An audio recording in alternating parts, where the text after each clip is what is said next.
এবং যা বলেছেন কিয়ামত পর্যন্ত সত্য হবে।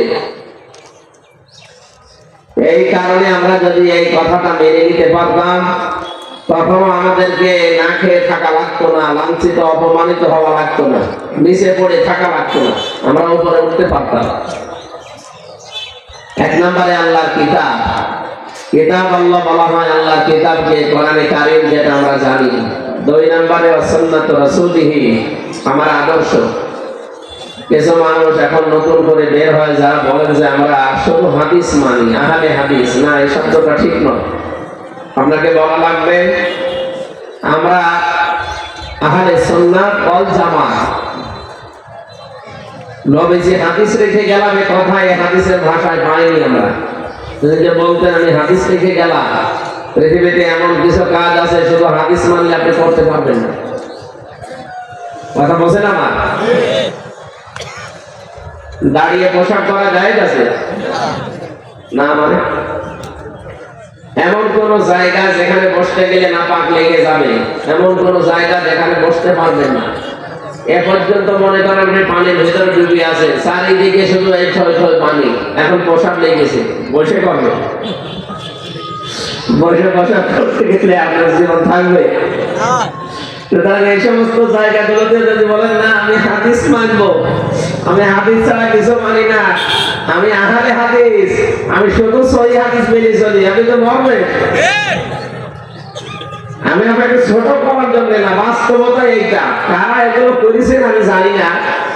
আমাদের বাস্তবতা যেটা বলে নবীজি যা বলেছে, এর বাইরে গেলে আপনি বাস্তব পাবেন না। আগুন দিয়ে পোড়ানো কোনো জিনিস যদি কেউ খায় তার ওজন ভেঙে যায়, এটা হাদিস, এটা সহিহ হাদিস। এটা যদি কেউ এখন মানতে যায়, এটা আমি এখন চা খালাম, আগুন দিয়ে না, নাকি আগুন ছাড়া চা হবে? আগুন দিয়ে পোড়ানো জিনিস আমি গেলাম, আমার ওজন আছে। এরকম প্রায় 85টার উপরে আমার জানা আছে। শুধু হাদিস মানলে আপনি পারবেন না। এই জন্য নবীজি বলেছেন কিতাব আল্লাহ ওয়া সুন্নাত রাসূলিহি, আমরা আদর্শ রাখলাম, আমি হাদিস রেখে গেলাম উনি বলেননি। এই জন্য বিশ্ব নবীর সুন্নাহ যেখানে যেখানে আছে এটাকে আপনাকে আঁকড়িয়ে ধরা লাগবে। একেবারে পরিবার থেকে শুরু করে আন্তর্জাতিক জীবন পর্যন্ত। তাহলে আমরা পথভ্রষ্ট হব না, না খেয়ে থাকবো না, জীবনে উপরে উঠতে পারবো। যারা যারা এগুলো মেনে নিয়েছেন তাদেরকে আল্লাহ উপরে তোলে, যারা মেনে নিতে পারে না আল্লাহ তাদেরকে আরো নামিয়ে দেয়। এখানে এই রেকর্ড হচ্ছে, এই কয়েকজন মানুষ আমার সামনে বসে আছে তা না, আমি এগুলো বলছি এই কারণে, কারণ এটা তামাম দুনিয়া ছড়াচ্ছে। যারা শুনতে পাচ্ছেন আপনারা ভ্রান্ত ধারণায় আর থাকবেন না। বিশ্ব নবী মুহাম্মদ রাসূলুল্লাহকে এই পৃথিবীতে একমাত্র মডেল করে আদর্শ করে আল্লাহ পাঠিয়েছেন। আমি সত্য কথা বলছি এই কারণে, কারণ আমাদের যেন বোধগম্য হয়, আমাদের হুঁশ যেন ফিরে আসে। কোরআন শরীফ পড়তে গেলে যে 29টা অক্ষরের প্রয়োজন হয়, কয়টা অক্ষর লাগে? 29টা অক্ষর বাদ দিয়ে কোরআন শরীফ পড়তে পারবেন? পারবেন না। প্রতিটি অক্ষরে মুহাম্মদ রাসূলুল্লাহ সাল্লাল্লাহু আলাইহি সাল্লামের পরিচয় আল্লাহ তুলে ধরেছেন। রব্বুল আলামিন বলেন আলিফ দিয়ে আমার নবীর নাম আমি দিয়েছি আহমাদ, ইয়াতি মিন বাদি ইসমুহু আহমাদ। হযরত ঈসা আলাইহিস সালাম তিনি ইন্তেকালের আগে জানিয়েছেন, তিনি ইন্তেকাল করেননি, তাকে আল্লাহ তুলে নিয়েছেন। তার বিদায়ের আগে তিনি জানিয়ে গেছেন যে আমার পরে একজন নবী আসবে, তার নাম আহমাদ, প্রশংসিত। বাদী আল্লাহ জানিয়েছেন আমার নবী বাশীর, তিনি সুসংবাদদাতা। তা দিয়ে জানিয়েছেন আমার নবী মুত্তাকি, তিনি পরহেজগার। সা দিয়ে জানিয়েছেন আমার নবী মুদ্দাথির, তিনি কম্বলওয়ালা, চাদরওয়ালা। জিন দিয়ে আল্লাহ জানিয়েছেন আমার নবী জামিল, তিনি সুন্দর। হা দিয়ে তিনি জানিয়েছেন আমার নবী হামিদ, তিনি অন্তরঙ্গ বন্ধু। খ দিয়ে আল্লাহ জানিয়েছেন আমার নবী খাতামান নবিয়্যিন, তিনি সর্বশেষ নবী। আপনি এভাবে পড়তে পড়তে সর্বশেষ অক্ষরে যান, দেখবেন সেই ইয়া দিয়ে আল্লাহ আমার নবীকে ডাক দিয়েছেন ইয়াসিন। ইয়া মানে হরফে নেদা, হে, সিন মানে সাজ্জেদ, সিন মানে নেতা। আল্লাহ বলেন হে নেতা। তাফসীরে কাবীর থেকে বলছে যারা কোরআন বোঝে তাদেরকে জিজ্ঞাসা করেন। পরবর্তীতে ফখরুদ্দীন রাজি রহমাতুল্লাহ আলাইহি তিনি লিখেছেন সিন মানে সাজ্জেদুল আলামিন, সিন মানে সাজ্জেদুল বাশার, সিন মানে সাজ্জেদুল কাউনাইন, সিন মানে সাজ্জেদুল আম্বিয়া, সিন মানে সাজ্জেদুল মুরসালিন। বলেন আল্লাহু আকবার। প্রতিটি শব্দের ভেতরে লক্ষ লক্ষ কথা লুকিয়ে আছে। আওয়াজ কানে আওয়াজ লাগবে, কি করেন? কানে আওয়াজ বাড়িয়ে দিল, কান ফিটে যায়। দেন কানে আওয়াজ।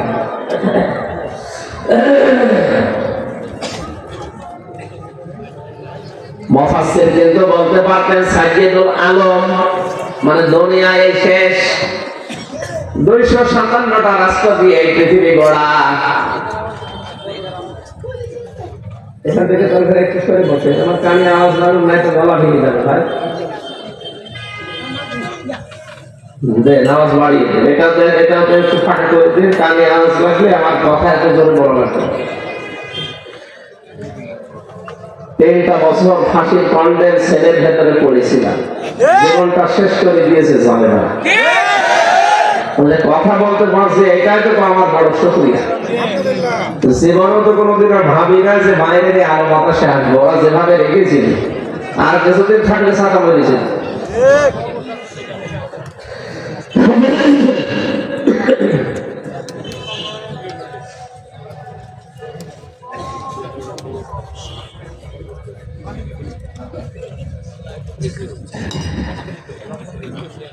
ঠিক আছে, বসে কিছু লাগবে না।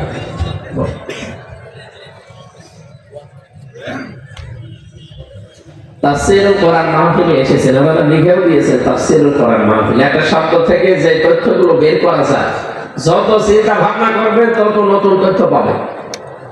আমরা তো এর নিয়ে চিন্তা ভাবনা নেই। এদেশে লালনের গবেষণাগার আছে, লালন ইনস্টিটিউট নেই? কুষ্টিয়াতে লালন গবেষণাগার বানিয়েছে। কয়জন গাঁজা খেয়েছে? কোরআনে কারিমের কোন শব্দ নিয়ে চিন্তা ভাবনা করা যায় এমন কোন প্রতিষ্ঠানে দেশে আছে? অথচ সব আল্লাহ এর ভেতরে দিয়েছে।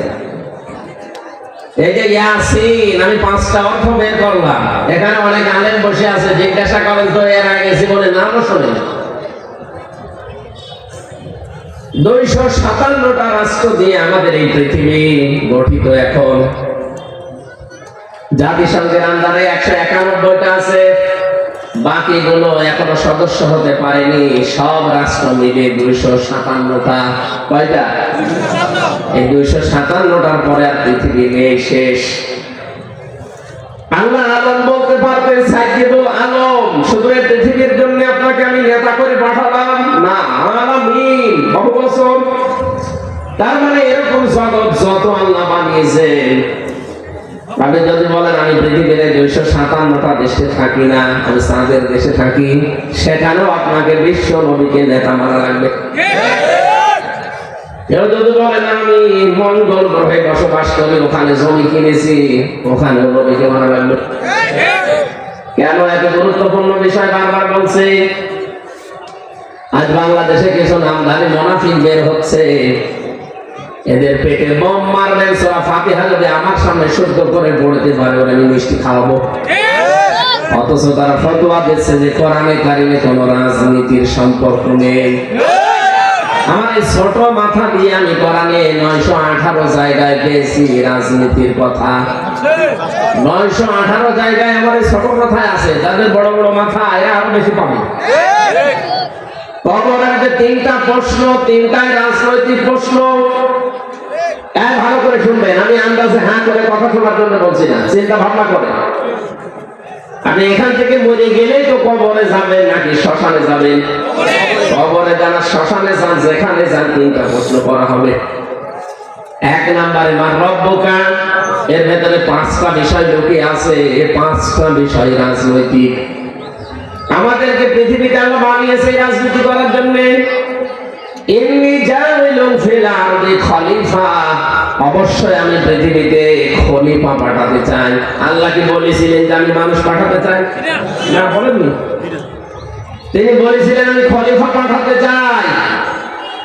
ও বাংলার জনগণ, বলেন তো এই আয়াতের ভেতরে আল্লাহ কিন্তু ইন্নী অবশ্যই আমি জাইলুম ফিল আরদি, আমি পাঠাতে চাই জমিনে। আল্লাহ এখানে বলতে পারতেন না ফিল কি? ফিল কি? আমরা যেখানে থাকি আজ বাংলাদেশে তো খলিফা পাওয়া যায় না জমিনে, পাওয়া যায় খানকায়। তাই কুমিল্লা, ব্রাহ্মণবাড়ি এগুলো আরো বেশি। কত খানকা খুলে বসে আছে, নতুন নতুন খানকা, সেখান থেকে খলিফা বের হয়। আমি অমক দরবারের খলিফা। তবে কি আল্লাহ দরবার পাঠিয়েছে? তাহলে এমনি জাইলুম ফিল খানকা দিত, এমনি জাইলুম ফিল মাসাজিদি খলিফা, এমনি জাইলুম ফিল মাদারিসি খলিফা, আমি মসজিদে মাদ্রাসায় খলিফা পাঠাতে চাই। কথা আল্লাহ বলতে পারতেন। কি বলেছে? আপনি ওইসব জায়গায় কি করেন সব সময়? আপনাকে তো জমিনে থাকা লাগবে। এমনি জাইলুম ফিল আরদি, আমি জমিনে খলিফা পাঠাবো। জমিনে আমরা খলিফা আল্লাহ যারা দাবি করছি তারা নেই, এই জন্যই তো জালেমরা জমিন ফাঁকা পেয়েছে। কথা কি বোঝেন নাকি আন্দাজে ঠিক বলেন?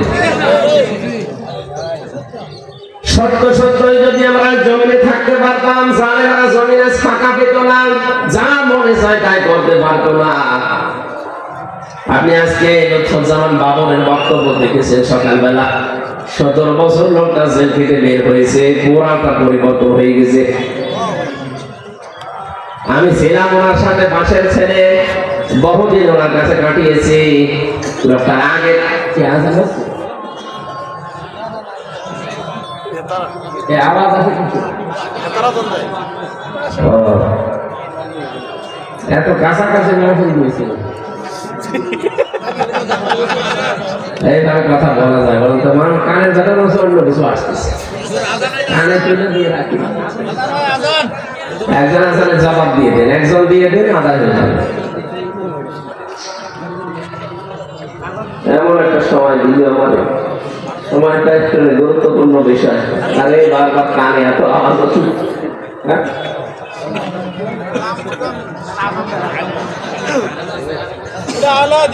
আমি ক্লাসে আকারে কথা বলি তো, আমার বিশ্ববিদ্যালয়ে যেভাবে ক্লাস পেয়েছি, আমি যে কোনো বিষয়ে কথা বললে 40-45 মিনিট ক্লাস নিয়ে, যেন অন্তত যারা বসে আছে 1 ঘন্টার ভেতরে একটা 10টা শিক্ষা নিয়ে বাড়ি যেতে পারে। ওই যে ওয়াজ করে যারা কানে হাত দিয়ে, 2.5 ঘন্টা হযরতে মুসা নবীর কাহিনী বলছে, নিজেও বোঝে না, যারা শুনে বলছে ওটা বলে আমি করবো। এই জন্য আমি 10 মিনিট বলি, আর তো 10 মিনিটই আমার করণীয় কি বর্জনীয় কি এটা যেন আমার জানা যায়। আমরা হচ্ছে খলিফা আল্লাহ। কার? আমরা কি কোনো পীরের খলিফা?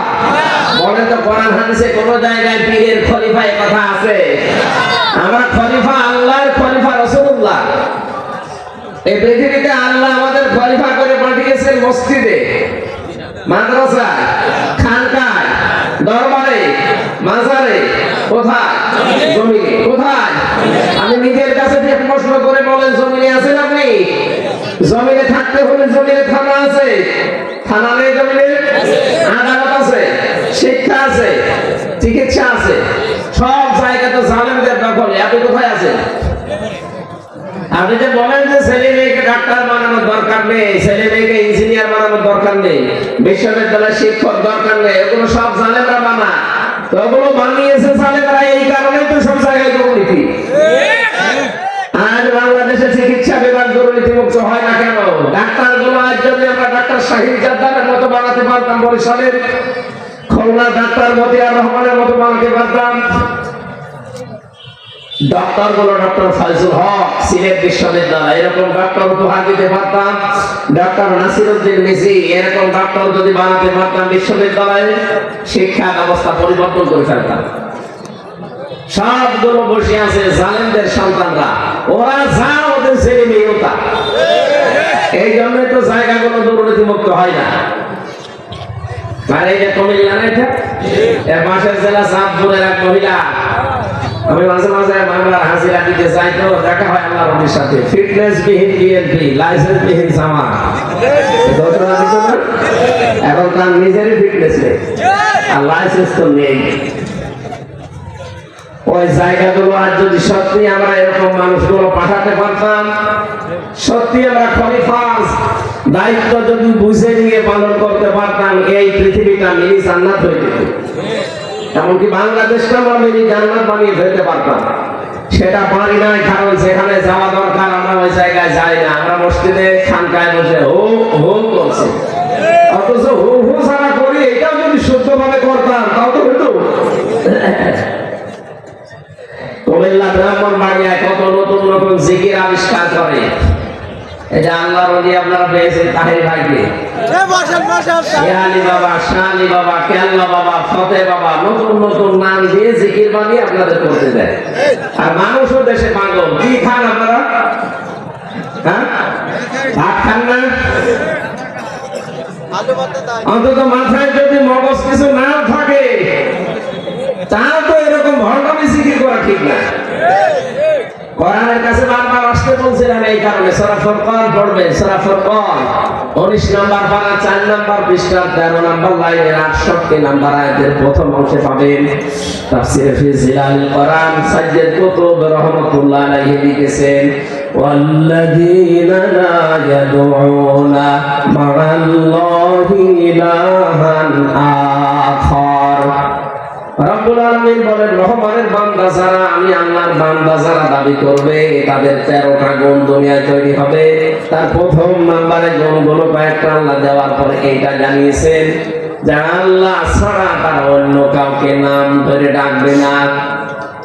আল্লাহকে ডাকে পাশাপাশি যারা অন্য কাউকে তার সাথে জুড়ে দেয়, আল্লাহ বলেন তাদের শাস্তি আমি দুনিয়ায় ডবল দেব।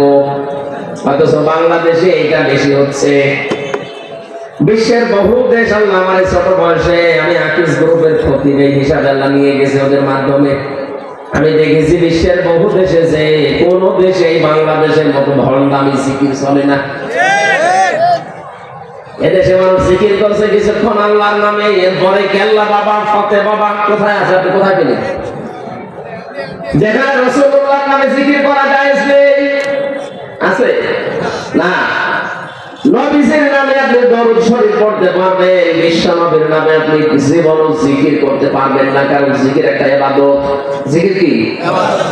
কত মানুষ এখন রাসূলুল্লাহর নামে জিকির করছে, ইয়া রাসূলুল্লাহ, ইয়া রাসূলুল্লাহ।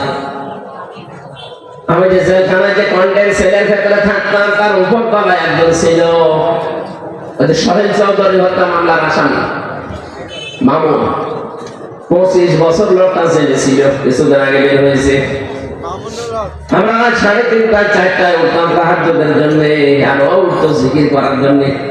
ওর নিয়ত ভালো, ও উঠে জিকির আরম্ভ করেছে, ইয়া রাসূলুল্লাহ, ইয়া রাসূলুল্লাহ। কি গো এত জোরে জোরে আওয়াজ হয়? একদিন ওরে ডেকে বললাম, ভাই কি করে? বলছে জিকির করছি। কিসে? রাসূলের ইশকে। রাসূলের ইশকে জিকির করে। কে শিখিয়েছে আপনাকে জিকির? বলছে হলো লাভ সবুজ পাকড়ি বেঁধে এসেছিল এক হুজুর, মাঝ ভান্ডারের মুরিদ, ও আমার শিখিয়েছে। ওই তো শিখাবে। রাসূলুল্লাহর নামে কোন জিকির পৃথিবীতে আল্লাহ দেয়নি। জিকির হবে শুধুমাত্র কেবলমাত্র কার নামে? ওই দিন থেকে দেখলাম পরবর্তী যতদিন ছিল কোনদিন আর রাসূলুল্লাহর নামে জিকির করে নাই। এরকম বহু মানুষ হয়তো জেনে হোক না জেনে হোক করছে, এটা আজকে বাদ দিয়ে দেবেন। যদি এরপরেও কেউ ইয়ালি বাবা, কেল্লা বাবা, ফতে বাবা, দয়াল বাবা, আল্লাহ বাবা বলে জিকির চালিয়ে যান, আপনি মনে করছেন এ আর কি হবে? কি হবে মানে পরের আয়াতে দেখেন, ইউদাফু লাহুল আযাবু ইয়াওমাল কিয়ামাহ ওয়া ইয়াখলুদ ফীহি মুহানা। রব্বুল আলামিন বলেন, আমি ডবল শাস্তি তাদের জন্য রেডি করলাম কিয়ামতে, আর অপমানজনক নিকৃষ্ট অবস্থায় ওদেরকে নিম্ন নিকৃষ্ট এই অবস্থা তৈরি করে এদের জাহান্নামে স্থায়ীভাবে ফেলে দেব। বলেন নাউজুবিল্লাহ। এর বিষয়টা ছোট মনে হলে এইটা আর ইবাদত হিসাবে করা যাবে না। এখন থেকে জিকির হবে শুধুমাত্র কার নামে? বাবার নামে, রাসূলুল্লাহর নামে। আমি যে শব্দটা আরম্ভ করেছিলাম, যেহেতু জমিনে আমাদেরকে আল্লাহ খেলাফতের দায়িত্ব দিয়ে পাঠিয়েছে, সুতরাং এই দায়িত্বটা পালন করা ইবাদত অনেকে আমরা মনে করি না এটা দুনিয়ার কাজ। ভালো করে মনে রাখবেন, দুনিয়ার কাজ বলে কিছু নেই, সব আখিরাতের কাজ। আপনি যা করবেন এইটা দিয়ে আপনার আখিরাত তৈরি হবে। এটা 12 নম্বর পারা, 12 নম্বর পৃষ্ঠার প্রথম নম্বর লাইনে 98 নম্বর আয়াতে আছে। যদি আয়াতটা ফেরাউন সম্পর্কে নাযিল হওয়া যত মুফাসসির পৃথিবীতে এখন পর্যন্ত তাফসীর করেছে আয়াতের, আমি প্রায় 42টার উপরে আমার বিশ্ববিদ্যালয়ে মিলিয়েছি। সব মুফাসসির আয়াতের ব্যাপারে সামারাইজ কথা একই দিয়েছেন, যে দলের নেতা জাহান্নামে যাবে ওই দলের যত অনুসারী কর্মী সব জাহান্নামে যাবে। এরা যদি কেউ রাজনীতির কথা মনে করে চলে যান, আপনার কপালে আগুন লাগবে। আপনি এখন নিজে বলেন তো, এর ব্যাখ্যা করতে গিয়ে আমি আরেকটা আয়াত পেয়েছি তাফসীরে ইবনে কাসিরে। ওটা আছে সূরা বনী ইসরাঈল 15 নম্বর পারা 8 নম্বর পৃষ্ঠা 3 নম্বর লাইনের 71 নম্বর আয়াতের প্রথম অংশে আছে। এত দলিল দিয়েও আপনার রাগ হয়, আপনি মিলান না কেন? একটা কথা যদি উলটপালট পান, জীবনে আমি কথা বলবো না। কিন্তু যা বলছি যদি এটা পেয়ে যান, আপনাকে মেনে নেওয়া লাগবে। আপনি নিজে কোরআন হাদিস পড়েন না, আমি হামজা বলবে আপনি মানবেন না। আপনি কি হয়েছে আপনি? হ্যাঁ,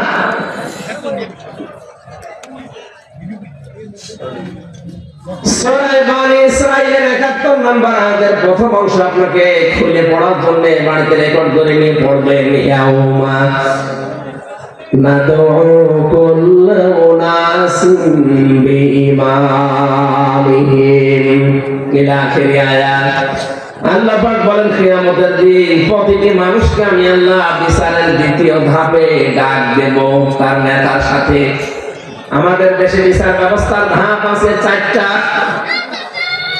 এই কুমিল্লার ম্যাজিস্ট্রেট কোর্টে সর্বপ্রথম আপনাকে হয়তো হাজির করবে। এখান থেকে যদি আপনার বিরুদ্ধে রায় আসে, আপনি বলতে পারবেন না যে আমি মানি না, না আপনার ক্ষমতা নেই।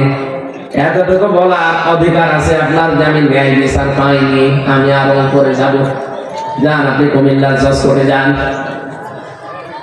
একেবারে যদি বলেন রায় আমি মানি না, তাহলে রাষ্ট্র আপনি হাইকোর্টে যাবেন। এবার হাইকোর্ট থেকে আপনার বিরুদ্ধে যদি রায় আসে, এবার বলতে পারবেন না আমি মানি না। এতটুকু আবার বলার ক্ষমতা রাখবেন যে আমি ন্যায় বিচার পাই না, আমি আর উপরে যাবো। যান, সুপ্রিম কোর্টে যান। সেখানে আবার বিভাগ বেঞ্চ আছে 2টা। এই যে 4টা স্তর আছে। এরপরে বাংলার সুপ্রিম কোর্ট থেকে প্রধান বিচারপতি যিনি এখন আছেন, উনি যদি একবার আপনার বিরুদ্ধে কোনো রায় দিয়ে দেয়, আপনি না এদেশের 18 কোটি মানুষ মেনে নিতে বাধ্য। এবার আর কোনো জায়গা নেই। কেউ যদি বলে না ও প্রধান বিচারপতির রায় আমি মানি না, তাহলে হয়ে যাবে জীবনের মতো হয়ে যাবে, আপনার জেলখানা অথবা দেশ থেকে আপনাকে তাড়িয়ে দেবে। আল্লাহ রাব্বুল আলামিন কিয়ামতের যে বিচারের সিস্টেম সাজিয়েছেন, প্রথমে আপনাকে আল্লাহ একা ডাকবেন রায় দেওয়ার জন্য। ওয়াকুল্লুহুম আতিহি ইয়াউমাল কিয়ামাতি ফারদা। সূরা মরিয়মের ভেতরে আছে, এটা 95 নম্বর আয়াত, 16 নম্বর পারার 10 নম্বর পৃষ্ঠার 15 নম্বর লাইনে আছে। এটা তাফসীরে ইবনে কাসিরের ভেতরে আছে। আল্লাহ পাক বলেন, কিয়ামতের দিন আমি আল্লাহর সামনে তোকে বিচারের জন্য ডাকবো, কিন্তু দল বল ধরে না, তোকে ডাক দেব আমার সামনে স্রেফ একা একা। কয়জন? ও কুমিল্লাবাসী, এই পয়েন্টটা আমি এই জন্য জোর দিচ্ছি, এটা সবার জীবনে যেহেতু আসবে, একটু ভাবেন তো নিজের দিকে তাকিয়ে। স্রেফ একা একা দাঁড়াবেন আল্লাহর সামনে, কেউ থাকবে না। নবী আয়াতের ব্যাখ্যায় হাদিসে নিছেন, মা তাজালু কদামা বানি আদম আদি ইয়াউমাল কিয়ামাতি হাত্তা ইসালান 50 আন উমরিহি ফিমা আফনা ওয়া আন শাবাবিহি ফিমা আবলা ওয়া আন মালিহি মিন আইনা ইকতাসাবাহু ওয়া ফিমা আনফাকাহু ওয়া আন ইলমিহি মাযা আমিলা ফি। মুত্তাফাকুন আলাইহি। বুখারী মুসলিম শরীফে যত হাদিসে কান আল্লাহর নবী বলেন, কিয়ামতের দিন আল্লাহ প্রতিটি মানুষকে প্রথমে এই যে যেমন ম্যাজিস্ট্রেট কোর্ট থেকে শুরু হয়, ওখানে আল্লাহ প্রথমে নিজের সামনে দাঁড় করাবে আপনাকে। আমাকে একা একা দাঁড় করিয়ে জিজ্ঞাসা করবে প্রথমে 5টা প্রশ্ন। জান উমরিহি ফিমা আফনা, একটা জীবন দিয়েছিলাম তোরে। আমার এখন 33 বছর বয়স, হয়তো এনার বয়স 55-60 বছর, এভাবে যার যে বয়স ওই হায়াতটা তাকে জিজ্ঞাসা করবে। হায়াত আপনার শুরু হয়েছে কিন্তু যেদিন স্বপ্ন দোষ হয়েছে আপনার ওই দিন থেকে, কথা বুঝতেছেন? তার মানে যেদিন বালেগ হয়েছে ওই দিন থেকে আপনার হিসাব শুরু। এর আগে যাই করেছেন ওগুলোর হিসাব আল্লাহ নেবেন না, শিশুকালের হিসাবের জন্য দেওয়া লাগবে না। যেদিন থেকে বালেগ হয়ে গেলেন ওই দিন থেকে যেদিন আজরাইল না সেই দিন পর্যন্ত, আমার যদি 33 বছর হয়, আমার হয়তো 13-14 বছর বাদবে, বাকি যেটা থাকে 20 বছর। এই 20 বছরের হিসাব আমি এখন মারা গেলে আল্লাহর সামনে পুরাটা দেওয়া লাগবে, 1 সেকেন্ডও বাদ যাবে না। এরপরও মাঝে মাঝে একা থাকলে আমার মনে হয় আল্লাহ পাক যদি আমি এখনই মারা যাই, যদি জিজ্ঞাসা করে হামজা 2024 সালের 31শে অক্টোবর ডিসেম্বর পর্যন্ত তোরে মাফ করে দিলাম, যা হিসাব দেওয়া লাগবে না। শুধু জানুয়ারির 1 থেকে 24, এই 24 দিনের হিসাব দিয়ে জান্নাতে চলে যায়। আমার যা জীবন, আমার তো মনে হয় এই 24 দিনের হিসাব দেওয়া সম্ভব না। আপনারা পারবেন? এটা অত সহজ জিনিস, দুটোকে ধরলেই মানুষ পাগল হয়ে যায়। তাও তো কত ফাঁক খবর আছে, কত কিছু দিয়ে উল্টা পাল্টা করে বেঁচে যাওয়া যায়। আল্লাহ পাক বলেন আমি আল্লাহর ধরায় কোনো ফাঁক খবর, পুরাটা জবাব দেবেন একেবারে পঙ্খানো। এখান থেকে যদি কোনো মানুষের জীবনের পরিবর্তন না আসে, আপনি বিশ্বাস করে নিতে পারেন ওর জীবনের হেদায়েত নেই। আপনার জীবনটা এখনই পাল্টাবেন আপনি। রব্বুল আলামিন জানিয়েছেন এই পৃথিবীর ময়দানে কোন মানুষ যদি নিজেকে পরিবর্তন করার জন্য কিচ্ছু লাগবে না, শুধু ওর নিজের চিন্তা ভাবনার পরিবর্তন আনে, আমি আল্লাহ হেদায়েত দেওয়ার জন্য যে বিশাল গ্রন্থ পাঠিয়েছি এর কাছে যদি আত্মসমর্পণ করে, ও দুনিয়ার জীবন সম্পর্কে জেনে ফেলবে। পৃথিবীর এই জমিনটা কিন্তু কারো জন্য না, আপনি যতই আঁকড়িয়ে ধরতে যান তত আপনাকে ছেড়ে দেবে। নবীজি আমি যে আয়াত পড়েছিলাম সূরা শুরার 20 নম্বর আয়াত, এখানে একটা উদাহরণ দিয়েছেন, মান কানা ইউরিদু হারসাল আখিরাতি নাজিদ লাহু ফি হারসি ওয়া মান কানা